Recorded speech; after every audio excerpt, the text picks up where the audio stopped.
before we proceed to our special line of meditations, may I just say a word about the nature of this ministry?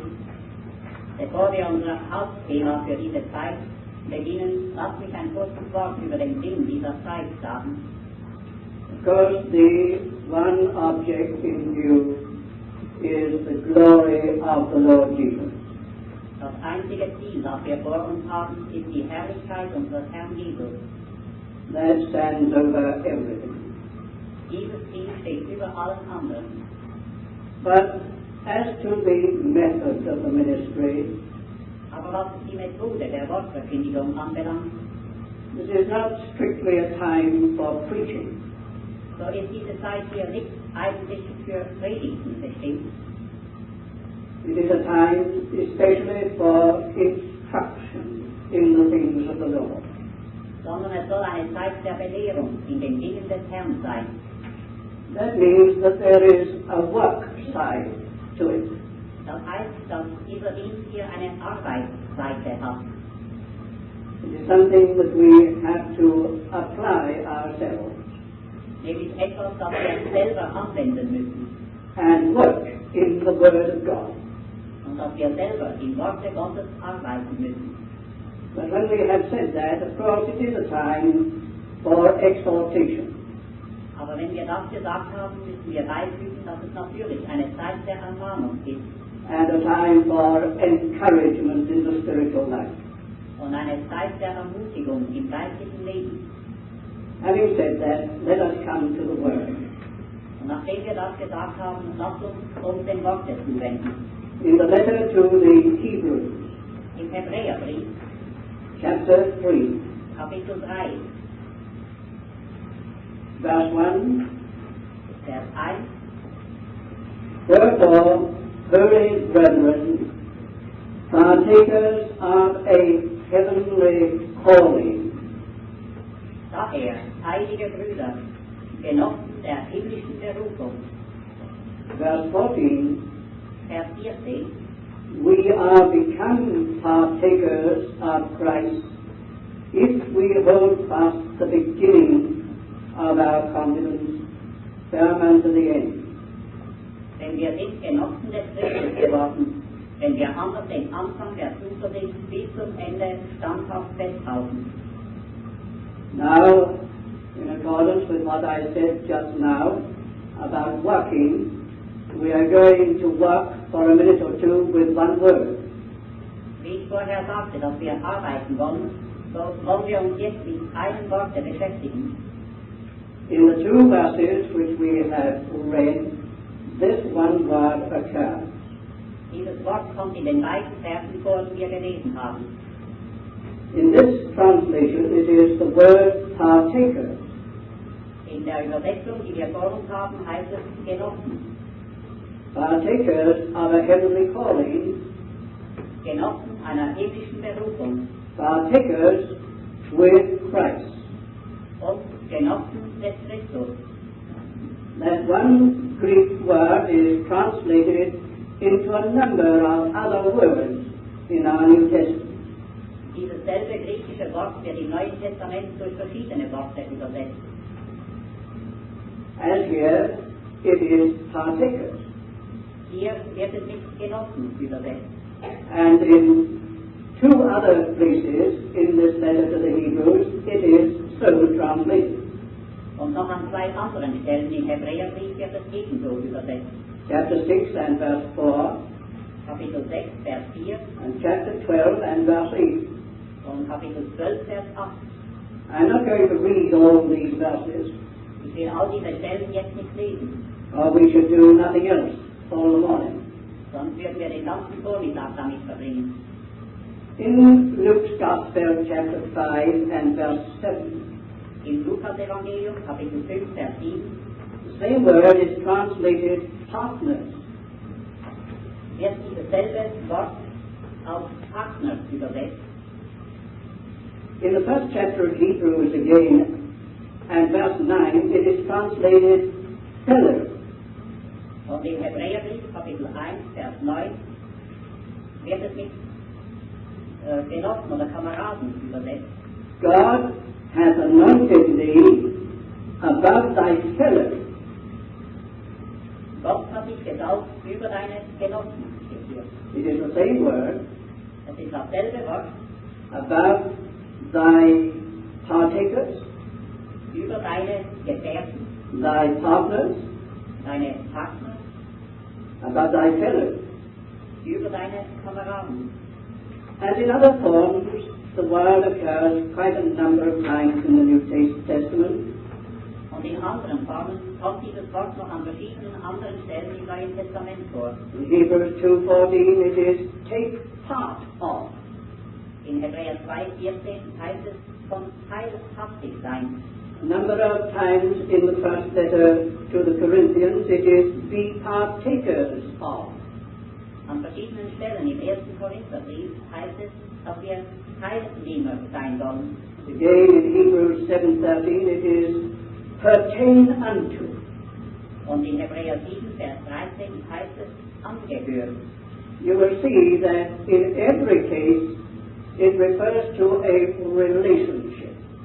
Ihr werdet sehen, dass an jedem Ort hier eine Beziehung festgehalten wird. I have looked very carefully into this word, Ich habe dieses Wort hier sehr genau angeschaut and I have found that its true and deepest meaning is not given us in many of these translations. und ich habe herausgefunden, dass eine wahre und tiefste Bedeutung nicht in diesen üblichen Übersetzungen enthalten ist.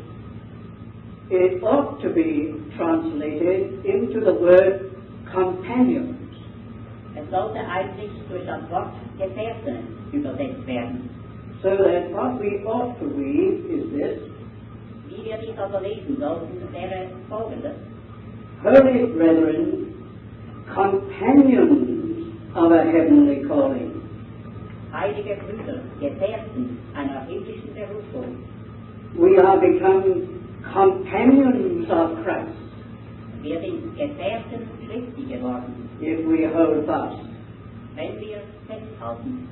So putting these two verses together, Wenn wir also diese zwei Verse zusammenfassen, we are going in these days to be occupied with companions of Christ and the heavenly calling. werden wir uns in diesen Tagen damit befassen, dass wir Gefährten Christi und einer himmlischen Berufung sind.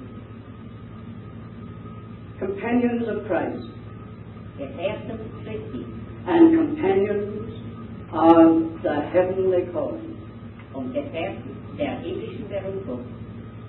This idea of companions runs right through the Bible.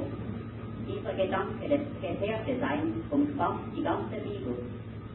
Behind everything that is official in relationship to the Lord, there is always a personal element.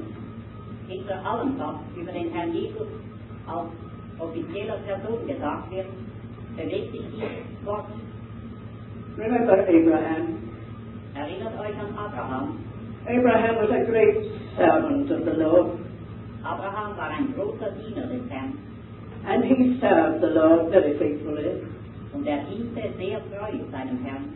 But the deepest thing about Abraham was that he was God's friend. Aber das Tiefste an Abraham war, dass er Gottes Freund war. God spoke of Abraham as my friend. Gott bezeichnete Abraham als seinen Freund. That carries with it this idea of companion of God. Dieses Wort enthält diesen Gedanken des Gefährten Gottes. Moses was a great servant of the Lord. Auch Mose war ein großer Diener Gottes. The Lord often spoke of Moses as Moses my servant. Und oft bezeichnete Gott Mose als seinen Knecht. But we know that there was something deeper in it than that. Aber wir wissen, dass darin noch etwas Tieferes lag. God spoke with Abraham as a friend speaking to his friend. Gott sprach mit Mose, wie ein Mensch mit seinem Freund spricht. There was a very intimate relationship between God and Moses and God. Es bestand eine innige Gemeinschaft zwischen Gott und zwischen Mose und Gott. In reality, Moses was a companion of the Lord. In Wirklichkeit war Mose ein Gefährte Gottes. And what about David? Und wie steht es denn mit David? Say many things about David, Wir hören viele Dinge über David, but the greatest thing he ever said was, he's a man after my own heart. aber das Größte, was über ihn ausgesagt wurde, ist, dass ein Mann nach Gottes Herzen war. And that is the meaning of a companion of the Lord. Und das ist die eigentliche Bedeutung eines Gefährten des Herrn. Now when the Lord Jesus came onto this earth, Als der Herr Jesus auf diese Erde kam, he chose his disciples and apostles on the basis of companionship. wählte er seine Jünger und Apostel auf dem Grund dieser Stellung als Gefährte. Call them disciples if you like. Ihr könnt sie Jünger nennen, wenn ihr wollt. Those who had got to enter the school of Christ and be taught. Jeder, die in die Schule Christi eintreten sollten und gelehrt werden mussten. Call them apostles if you like. Oder nennt sie Apostel, wenn ihr wollt. Those who were to be sent forth by him. Jede, die durch ihn ausgesandt werden sollten. But the deepest thing in their relationship to him was that they were his companions. Aber das Tiefste in ihrer Beziehung zum Herrn war, dass sie seine Gefährten waren. Toward the end of their time, he said, "Ye are they which have continued with me in my tribulation." Gegen das Ende seines irdischen Lebens sagte er von ihnen, ihr seid jene, die mit mir weitergefahren sind in meinen Trübsalen. Companions in life and companions in suffering. Gefährten im Leben und Gefährten im Leiden. When we come to the church, it is not some official ecclesiastical institution. Und wenn wir die Gemeinde betrachten, so geht es nicht um eine offizielle kirchliche Organisation. That's very cold. Das ist etwas sehr Kaltes. That is very formal. Das ist etwas rein Formelles. That is very distant. Und das ist etwas weit Entferntes. But when the Lord speaks about His church, He always speaks of it in terms of love. Aber wenn der Herr von seiner Gemeinde spricht, spricht er immer in Liebe von dir. Church of God, which He purchased with His own blood. Die Gemeinde Gottes, die er mit seinem eigenen Blut erkauft hat. Christ loved the church and gave Himself for it. Christus liebte die Gemeinde und gab sich selbst für sie dahin. Perhaps we've got to recover this idea about the church. Vielleicht müssen wir diesen Gedanken betreffend die Gemeinde wieder erlangen. It is called to be the companion of Christ. Sie ist berufen als Gefährte Christi. Its deepest relationship with Him is a heart relationship. Ihre tiefste Beziehung zum Herrn ist eine Herzensbeziehung. Just to be His companions in life, in work, in suffering and in glory. Einfach seine Gefährten zu sein im Leben, in der Arbeit, im Leiden und in der Herrlichkeit. Now, having said a word about the idea of companions, Nachdem wir nun ein Wort gesagt haben über diesen Grundgedanken des Gefährteseins, let us go on in the second place to think of the purpose of companions. lasst uns weiterfahren und ein Wort sagen über das Ziel des Gefährteseins. The Bible is a book of one purpose. Die Bibel ist ein Buch, die nur ein Ziel hat. That one purpose lies behind all its stages and all its phases. Und dieses eine Ziel steht hinter all seinen verschiedenen Stadien und Zeiten. That one purpose lies behind creation. Diese eine Absicht liegt hinter der Schöpfung. It lies behind divine foreknowledge. Die liegt auf dem Grund oder hinter der göttlichen Vorkenntnis. It lies behind election. Diese Absicht liegt hinter der Erwählung. It lies behind the persons whom God chose. Die liegt hinter den Menschen, die Gott erwählt. It lies behind all the movements of God through the Bible. Die liegt hinter allen Handlungen Gottes in der Bibel. It lies behind all the figures and all the types. Ja, sie liegt hinter allen Symbolen und Typen. It lies behind the three main sections of the Old Testament. Diese Absicht liegt hinter den drei Hauptteilen der Bibel, the section of priesthood, dem Abschnitt des Priestertums, followed by the section on kingship, dem der Abschnitt der Königsherrschaft folgt, and then followed by the section of the prophets.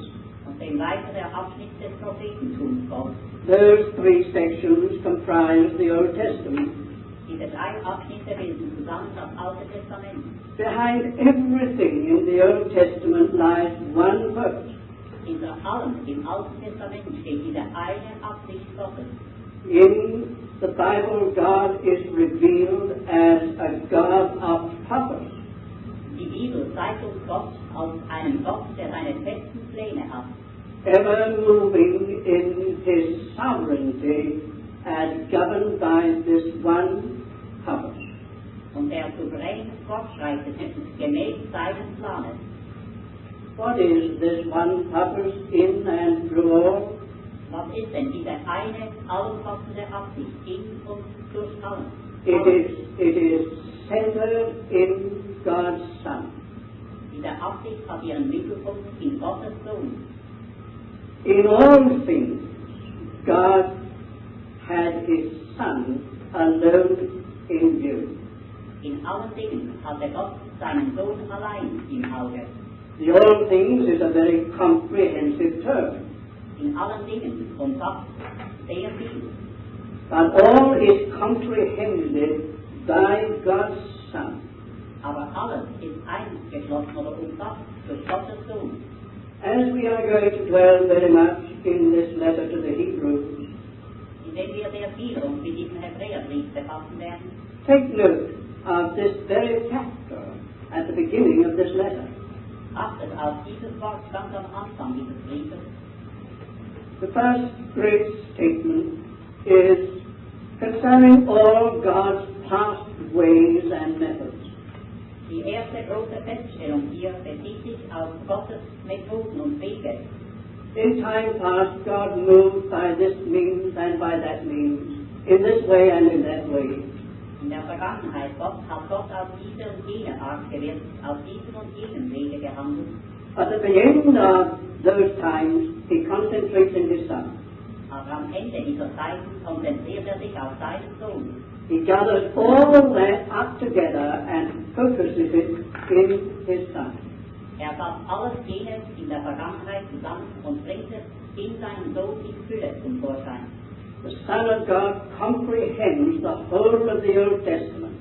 Der Sohn Gottes umfasst alles, was im Alten Testament enthalten ist. And all of God's ways in the Old Testament. Und schließt alles, was Gottes Wege im Alten Testament anbetrifft, in sich ein. And then to emphasize that, Und dann, um das zu betonen, this letter goes on through the first two chapters to bring the greatness of God's Son into view. fährt dieser Brief in den beiden ersten Kapiteln fort und zeigt uns die Größe des Sohnes Gottes. You know the wonderful things said about God's Son in the first chapter. Ihr wisst, wie groß diese Beschreibung des Sohnes Gottes ist im ersten Kapitel. Here is the one who is above all others, Hier finden wir denjenigen, der über allen anderen steht, who comprehends all else in the thought of God. der alles andere übersteigt in den Gedanken Gottes. So God's interest in his Son is brought before us right at the beginning. Gottes Interesse an seinem Sohn wird uns hier von Anfang an klar gezeigt. And the declaration is that God's purposes all center in his Son. Und es heißt hier ganz deutlich, dass alle Absichten Gottes in seinem Sohne ihren Mittelpunkt haben. That Son is now known unto men as Jesus Christ. Und dieser Sohn wird jetzt den Menschen bekannt gemacht als Jesus Christus. But the point here is this. Aber worauf es hier ankommt, ist dies. Having introduced and presented the Son, Nachdem seinen Sohn eingeführt und gezeigt hat, and having magnified the Son, und nachdem seinen Sohn groß gemacht hat, the Holy Spirit, through the writer, goes on in this way. geht der Heilige Geist durch den Schreiber dieses Briefes folgendermaßen weiter. And there ought to be no break in chapters here. Und es sollte hier keine Teilung der Kapitel sein. Wherefore, Deswegen, for this reason, Aus diesem Grunde, Because of this. deshalb, Because of God's purpose concerning His Son. wegen des Planes Gottes in seinem Sohne, Because of the infinite greatness of the Son. als Folge der ungeheuren Größe seines Sohnes, Greater than all others and all else. der größer ist als alle andere und alles andere. For that reason, holy brethren, you are called into companionship. Aus diesem Grunde, heilige Brüder, seid ihr berufen zu seinen Gefährten, Companionship with God's Son. zu Gefährten mit Gottes Sohne And companionship in the heavenly calling of God's Son. und Gefährten in der heiligen Berufung in Gottes Sohne. Now we come to our third point in this connection. Und jetzt kommen wir zu unserem dritten Punkt in diesem Zusammenhang. There are two principles related to divine purpose throughout the Bible. Es sind zwei Prinzipien enthalten in diesem göttlichen Plane, der in der ganzen Bibel zum Ausdruck kommt. The first is what we have just pointed out. Der erste Punkt ist jener, den wir bereits erwähnt haben. God works ever and always and only in relation to His purpose. Gott wirkt immer und zu jeder Zeit und einzig in Beziehung auf sein Schlussziel. The statement of the Apostle Paul is about God that He worketh all things after the counsel of His own will. Paulus sagt davon, dass Gott immer das wirkt, was mit seinem Willen übereinstimmt. And that will is centered in His Son. Und dieser Wille hat seinen Mittelpunkt in Gottes Sohn. He therefore works ever, always and only in relation to His Son. Wirkt deshalb immer und allein in Beziehung auf seinen Sohn hin. The Bible contains almost uncountable things. Die Bibel enthält sozusagen unzählige Dinge. What a great mass of things there are in the Bible. Welch eine ungeheure Zahl von Dingen finden wir in der Bibel. Things which God created and things which God used. Dinge, die Gott geschaffen hat und die Gott gebraucht. And then what a lot of persons there are that God laid His hand upon. Und wie viele Menschen gibt es, auf die Gott seine Hand gelegt hat? A whole multitude of persons. Eine ungeheure Menge von Menschen. And then how many are the different ways that God went to realize His purpose. Und wie verschieden sind die Wege, die Gott gebraucht hat. The ways of God are very many. Die Wege des Herrn sind äußerst zahlreich. The means that He employed. Und die Mittel, die gebrauchte. The Bible is just full of these things. Die Bibel ist davon erfüllt. Then we have God's blessing. Und dann haben wir Gottes Segnungen. God is very often found blessing people and blessing things. So oft finden wir Gott als den Segnenden. On the other hand, there are the judgments of God. Aber auf der anderen Seite haben wir auch die Gerichte Gottes. He is a God of judgment. Ist ein Gott des Gerichtes. And the Bible contains many of the judgments of God. Und die Bibel enthält viele der Gerichte Gottes. But when we have said all that, aber nachdem wir das alles gesagt haben, and of course we can never really comprehend all that. Und wir können in Wahrheit das alles niemals richtig erfassen. This book is always far, far too big for us. Dieses Buch übersteigt uns weit. But when we have said all that, aber wenn wir das alles gesagt haben, not one of these things, persons, means used, blessings, or judgments, or anything else, is a thing in itself. So müssen wir sagen, dass nichts von all diesen Menschen, von diesen Wegen, die Gott braucht, von diesen Segnungen oder Gerichten, etwas in sich selber allein ist. If God is the God of creation, wenn Gott der Gott der Schöpfung ist, if God chooses men, wenn Gott den Menschen erwählt, if God uses things, wenn Gott Dinge gebraucht, if God blesses or God judges, wenn Gott segnet oder richtet, He always does so with one object in view. So tut das immer mit einem Ziel im Auge. He created all things for His Son. schuf alle Dinge für seinen Sohn. That is a definite Bible statement. So steht es in der Bibel. He took hold of these persons with his Son in view. Nahm all diese Menschen mit im Hinblick auf seinen Sohn. So in Abraham, and through Abraham, we see God's Son. So sehen wir ihn und durch Abraham Gottes Sohn. Well, let us be content with making the statement. Nun, lasst uns damit begnügen, dass wir das sagen. If God blessed, it was because that thing stood right in line with his Son's interests. Wenn Gott das gesegnet hat, so war es einzig deshalb, weil es in Übereinstimmung stand mit seinen Planen. If you want the blessing of the Lord, get alongside of the Lord Jesus. Wenn wir den Segen des Herrn haben wollen, lasst uns in Einklang bringen mit dem Herrn Jesus. Be wholly committed to the Lord Jesus. Seid völlig ausgeliefert an den Herrn Jesus. The Father never sees us apart from the Lord Jesus. Der Vater sieht uns nie ohne den Herrn Jesus. It is in him that the blessing of God is to be found.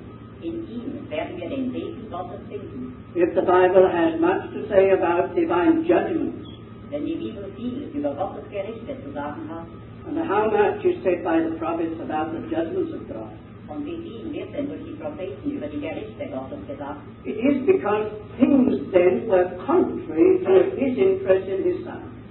so war es einzig darum, weil die Zustände damals im Widerspruch standen zu seinem Sohne. God always keeps his eye focused upon his one object. Gott behält immer sein Auge auf sein Ziel hingerichtet. That object is his Son.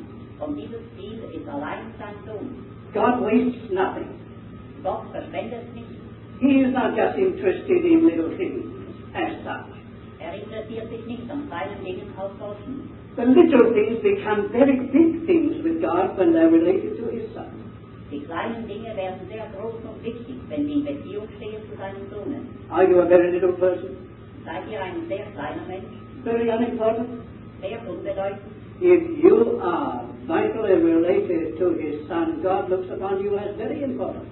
Wenn ihr auf lebendige Art mit seinem Sohne verbunden seid, so sieht euch der Herr als wichtig an. But it is not your importance nor mine, it is the importance of his Son. Aber es ist nicht eure oder meine Wichtigkeit, sondern einzig die des Herrn Jesus. See, this is true about any faithful school teacher.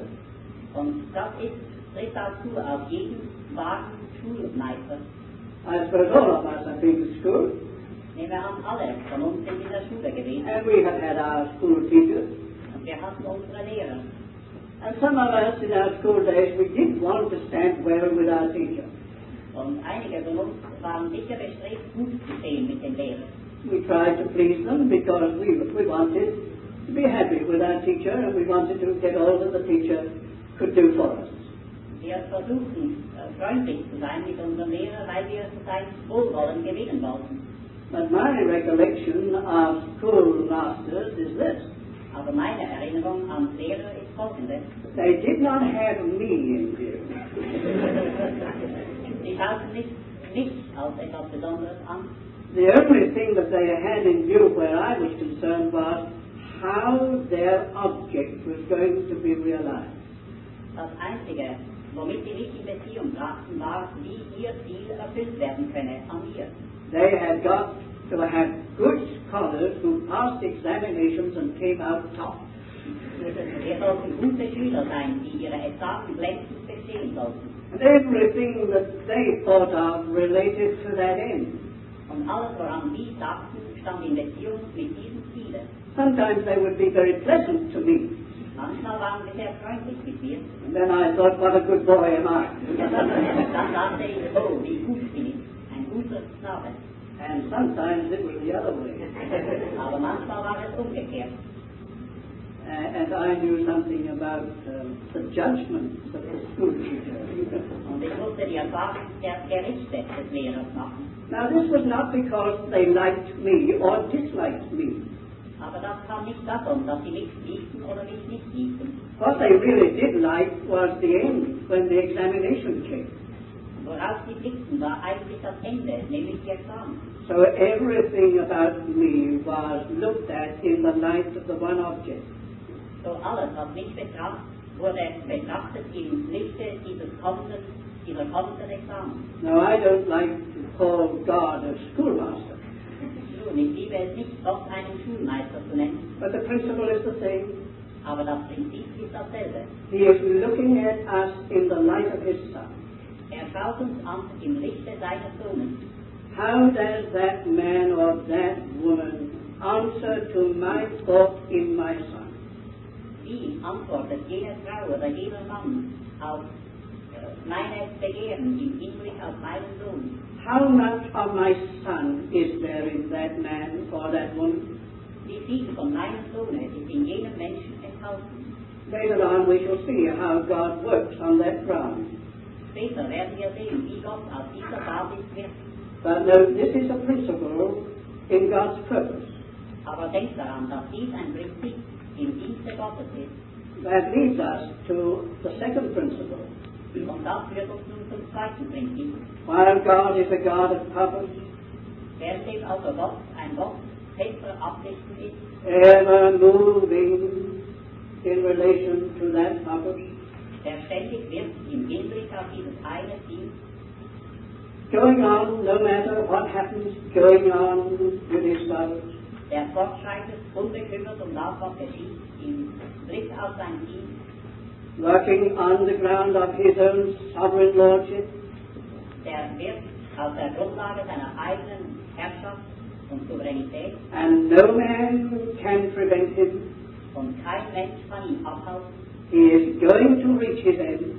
Er wird sein Ziel erreichen. That is why he has given us the book of the Revelation. Das ist der Grund, weshalb uns die Offenbarung geschenkt hat. Before we reach the end, he has told us what it's going to be like. Bevor wir noch das Ende erreicht haben, sagt er uns schon, wie es sein wird. His purpose is going to be realized. Sein Plan wird in Erfüllung gehen. Nevertheless, he keeps to this other principle. Aber trotzdem hält er sich an dieses zweite Prinzip. He always retains man in a place of responsibility. Er hält den Menschen ständig in einer Stellung der Verantwortung. He never lets man off from responsibility. Er befreit den Menschen nie von seiner Verantwortung. Why is that? Warum das? Because his purpose in his Son is to be realized in man. Weil sein Ziel in Bezug auf seinen Sohn sich im Menschen erfüllen soll. The great corporate man in which Christ is to have his fullness. Der große, auf Menschen zusammengefasste Leib Christi, in dem der Plan Gottes für seinen Sohn erfüllt werden soll. Christ is not going to realize God's purpose alone. Christus wird Gottes Ziel nicht erreichen allein. He will not be in glory just as one isolated unit. Er wird nicht in der Herrlichkeit sein als ein einzig Dastehender. So we come back to our verse. So kommen wir zurück zu unserem Vers. Holy brethren, companions of our heavenly calling. Heilige Brüder, Gefährten der himmlischen Berufung. We are made companions of Christ Wir sind zu Gefährten Christi gemacht, if we hold fast. wenn wir festhalten. Paul says that the church is the fullness of him that filleth all in all. Paulus sagt, dass die Gemeinde die Fülle ist, dessen, der alles in allem erfüllt. Hence, there is a responsibility resting upon man. Und deshalb liegt eine Verantwortung auf den Menschen. And there is no book in the Bible which emphasizes that more than the letter to the Hebrews. Und es gibt kein Buch in der Bibel, das diesen Gedanken mehr betont als der Hebräerbrief. In that connection, this letter is one of the most terrible letters in the Bible. In diesem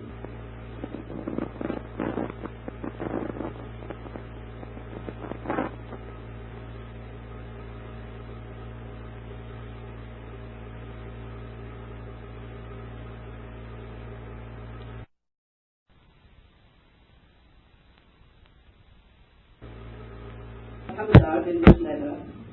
und dies kommt zum Vorschein in diesem Brief. Indeed, it is going to be the thing which governs all our consideration through these days.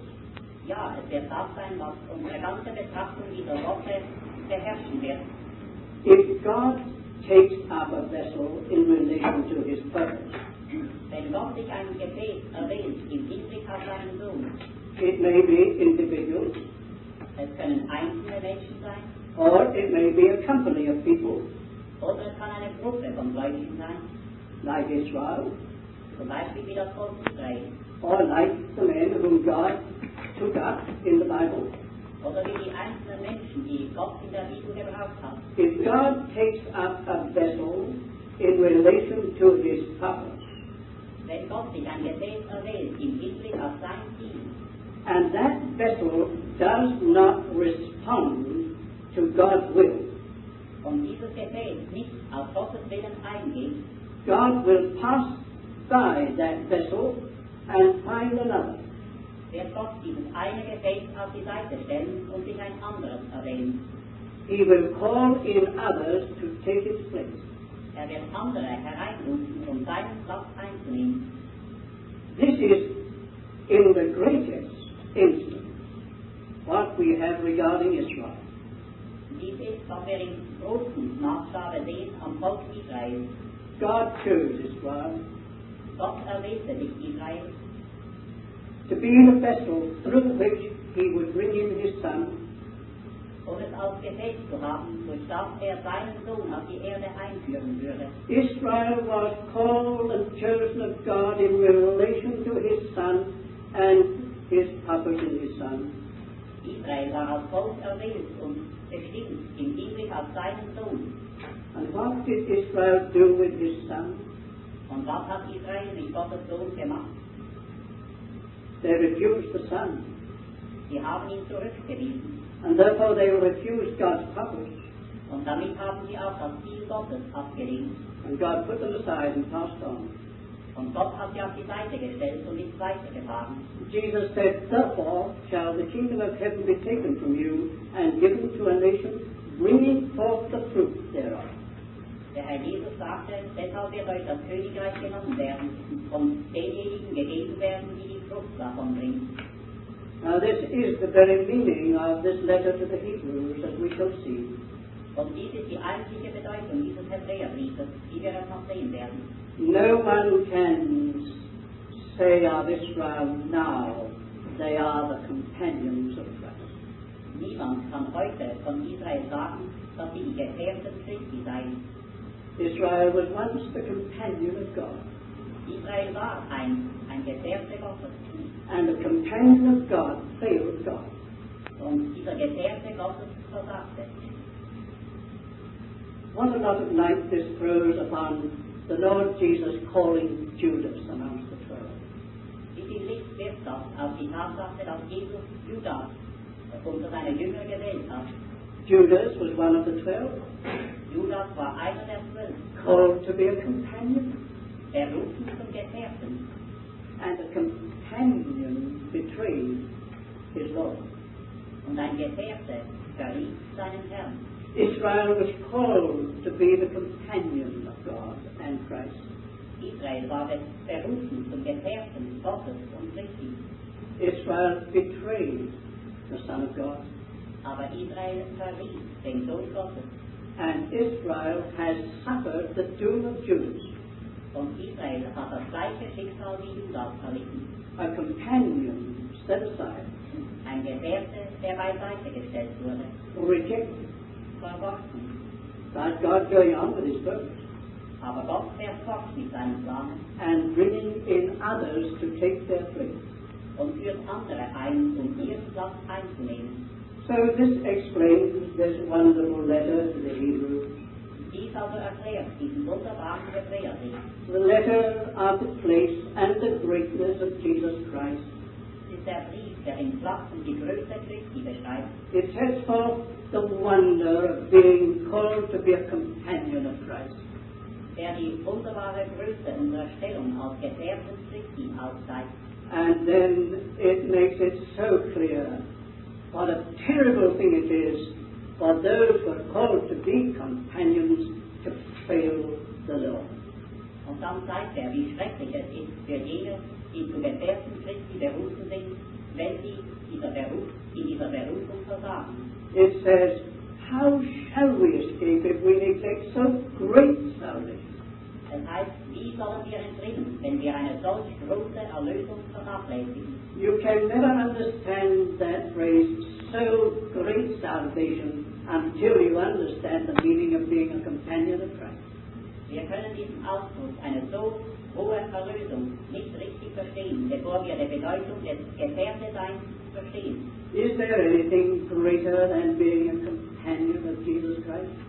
Gibt es etwas Größeres, als ein Gefährte Jesu Christi zu sein? When you think of who He is, Wenn wir daran denken, wer ist, and when you think of all that God has purposed concerning His Son, und wenn wir daran denken, was alles Gott im Auge hat im Hinblick auf seinen Sohn, then to think that you and I are called to be companions of that Son of God, und dann daran zu denken, dass ihr und ich berufen sind zu Gefährten dieses Sohnes Gottes, that is indeed a very great salvation. das ist wirklich eine sehr große Erlösung. It is the so great salvation. Es ist die so große Erlösung. Well, now this morning we have spent our time just going round this one word, companion. Nun, heute Morgen haben wir uns kurz dieses eine Wort Gefährte bewegt. The New Testament is built around that one word, Das Neue Testament bewegt sich oder ist dieses Wort herumgebaut, around the one idea of companions of Christ. von diesem einen Gedanken, Gefährte Christi. Christ is first seen choosing his companions, Wir sehen Christus zuallererst, wie seine Gefährten auswählt. and then he is seen teaching them by word and by deed. Und dann sehen wir ihn, wie seine Gefährten belehrt, durch Worte und Taten. And then he is seen testing and sifting them. Und dann sehen wir ihn, wie seine Gefährten prüft und sieht. Are they true companions? Sind sie wahre Gefährten? Or are they only associated with him for what they are going to get from him? Oder sind sie ihm nur beigesellt, deswegen, was sie von ihm erhalten werden? You can have plenty of companions if you give them everything. Wir können viele Gefährten haben, wenn ihr ihnen alles gibt, was sie wünschen. If they can get all that they want from you. Wenn sie alles haben können, was sie von euch verlangen. But what about the day when you can give them nothing but suffering Aber was geschieht an dem Tage, da ihr ihnen nichts mehr geben könnt als Leiden and persecution und Verfolgung and everything that is against their natural interests? und lauter Dinge, die gegen ihre natürlichen Interessen sind? You can only offer them a place in the Father's house. Wenn ihr ihnen nur eine Wohnung in des Vaters Hause offerieren könnt, So he sifted them. und so siegte sie, He tested them. prüfte sie, And on more than one occasion, it is said, they walked no more with him. und mehr als einmal heißt es, dass sie ihm nicht mehr nachfolgten. From that day, many of his disciples went away. Von jenem Tage an verließen ihn viele seiner Jünger. Companionship is something tested and sifted through adversity. Die Stellung als Gefährte wird erprobt und gesiegt durch viele Schwierigkeiten.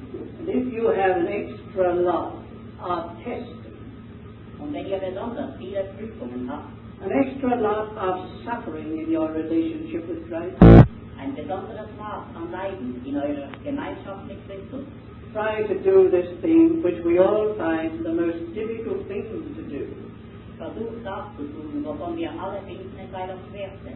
That is, he is seeking to have us as his closest companions.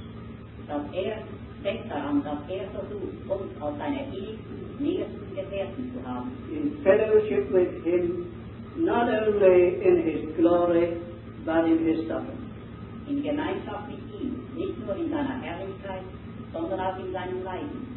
So the relationship with Christ, as in the Gospels, is on the basis of fellowship. Die Beziehung zu Christus in den Evangelien bewegt sich in dieser Richtung des Gefährteseins.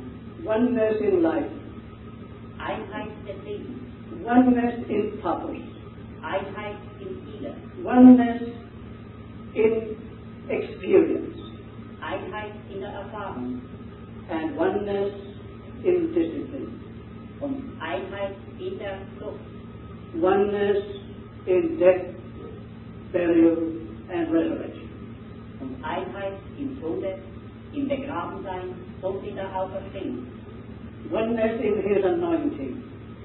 Einheit in seiner Salbung. And then at last, oneness with Him in His heavenly glory. Und dann schließlich Einheit mit ihm in seiner himmlischen Herrlichkeit. I close this morning with this important word. Ich schließe für heute Morgen mit diesem wichtigen Wort. We must realize that Jesus is repeating Himself in a spiritual way in this dispensation. Wir müssen verstehen, dass Jesus Christus sich auf geistliche Art in der heutigen Zeit wiederholt. When Luke wrote the book of the Acts, he commenced with these words, what Jesus began to do and to teach. Als Lukas seine Apostelgeschichte schrieb, begann er mit diesen Worten. Ich habe dir geschrieben, was Jesus begann zu tun und zu reden. And Luke's implication is, I am now going to write what he is going on doing and teaching. Und damit meint Lukas, dass er sagen will, ich will jetzt fortfahren zu zeigen, was er tut. It is the same Jesus. Es ist der gleiche Jesus. He is doing the same work and teaching the same things. Er tut das gleiche Werk und lehrt die gleichen Dinge. But there is a difference. Aber mit einem Unterschied. Then it was by illustration in a temporal way. Damals war es in Bildern auf irdische Weise. Now it is the meaning of those things in a spiritual way. Aber jetzt in der geistlichen Bedeutung dieser Dinge auf geistliche Art. The meaning that was in the things then is now in what He is doing with us in a spiritual way. Die Bedeutung, die hinter jenen tatsächlichen Dingen lag, liegt jetzt in dem, was er jetzt in uns tut, auf geistliche Weise. Did He open physically blind eyes? So wie er blinde Augen sehend gemacht hat, He is now opening spiritually blind eyes, and that's very much more important. so öffnet er jetzt geistlich blinde Augen, und das ist noch viel wichtiger. So that's just an indication of what I mean. Das ist nur ein Hinweis auf das, was ich sagen will. This same Jesus is going on with the same work in meaning now, with you and with me. Dieser gleiche Jesus fährt fort mit dem gleichen Werk in uns, in euch und mir, auf geistliche Art. He is repeating His earthly life in a spiritual way. Er wiederholt sein irdisches Leben auf geistliche Weise. He is more on the line of meaning than of acts now. Es geht ihm jetzt mehr um die eigentliche Bedeutung als um die Taten. Why do we say that? Warum sagen wir das? Well, when we were children, we used to sing a hymn. Nun, als wir Kinder waren, sangen wir gerne ein Lied. And I think when we're grown up, we often feel the same. Und ich glaube, wenn wir erwachsen sind, empfinden wir oft dasselbe. We used to sing, I think when I read that sweet story of old. Wir singen, ich denke, wenn wir dieses alte, herrliche Lied,